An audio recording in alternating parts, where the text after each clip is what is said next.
sur Cannes, l'Érins TV. Nous sommes aujourd'hui au salon Saveurs et Terroirs et nous accueillons sur ce plateau Frère Marie. Bonjour. Bonjour. Alors aujourd'hui, vous allez nous parler justement des vins et des liqueurs donc de l'abbaye de l'Érins. C'est bien ça? C'est bien ça. Alors justement, première question et avant tout, c'est à consommer avec modération. Quel est le processus de production des vins et des liqueurs? Alors, pour les vins, nous avons un vignoble de 8 hectares et demi actuellement. Alors l'île est petite, elle fait 42 hectares, oui. Ce qui fait qu'on a une surface cultivable quand même assez restreinte, donc il faut optimiser. Pour optimiser, nous avons choisi des cépages surtout qualitatifs. En rouge, nous avons 3 cépages. D'accord.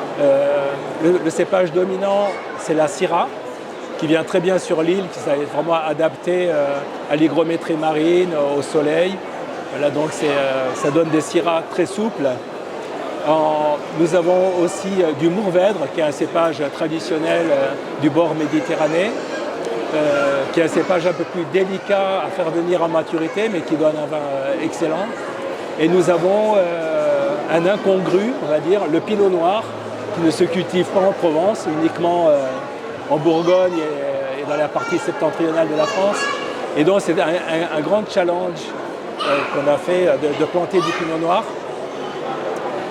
Ceci un peu pour des raisons, on va dire, affectives, parce que nous sommes des moines cisterciens, et Cîteaux, cisterciens, c'est la Bourgogne. Et donc nous avons planté du Pinot par appartenance cistercienne bourguignonne. Mais il vient très bien sur l'île aussi, alors on le récolte très tôt, il souffre de la chaleur quand même, et de la sécheresse, donc c'est un peu plus délicat. En blanc, nous avons plusieurs cépages. Alors nous avons des très vieilles vignes qui ont plus de 70 ans, de la Clairette.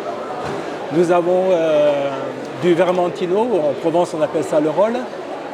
Nous avons du Vionnier, qui est un cépage de Côte-du-Rhône, mais qui apporte aussi une tonalité un peu plus d'acide ou de fruité sur l'île. Et nous avons surtout du Chardonnay, avec lesquels nous faisons des très belles cuvées et qui s'est très bien acclimaté aussi au climat du Sud. Voilà, je vous ai fait à peu près la présentation du vignoble. D'accord. Nous produisons à peu près actuellement entre 35 000 et 40 000 bouteilles par an, toutes cuvées confondues. Nous ne faisons pas de rosé, ça c'est un choix de départ, parce que la surface du vignoble est trop petite sur l'île. Donc nous ne pouvons pas faire la concurrence avec les côtes de Provence. Après, au niveau, nous avons un artisanat de liqueurs. Et ça, l'artisanat de liqueurs date du 19e siècle. D'accord.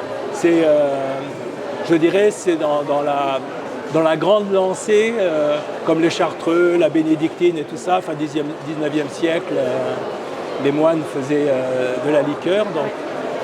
Donc nous avons plusieurs sortes de liqueurs. À la base, ce sont des liqueurs de plantes. D'accord. L'érina verte, l'érina jaune, c'est une distillation de 43 ou 44 plantes qui sont redistillées. Et à partir de là, nous élaborons les liqueurs. Et nous faisons de la mandarine à partir d'extraits de mandarine, du limoncello. Alors là, nous avons un deal avec les citronniers de Menton, donc ce sont les citrons de Menton bio que nous utilisons pour le limoncello. Et puis après, on a d'autres liqueurs, des macérations plutôt verveine. Alors justement, où est-ce qu'on peut retrouver ces liqueurs et ces vins?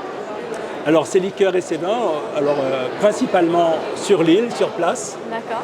Voilà, nous avons quand même nous sommes une vitrine un peu touristique en face de Cannes. Donc nous avons beaucoup de passages dans nos boutiques, au restaurant. Les gens peuvent trouver nos produits.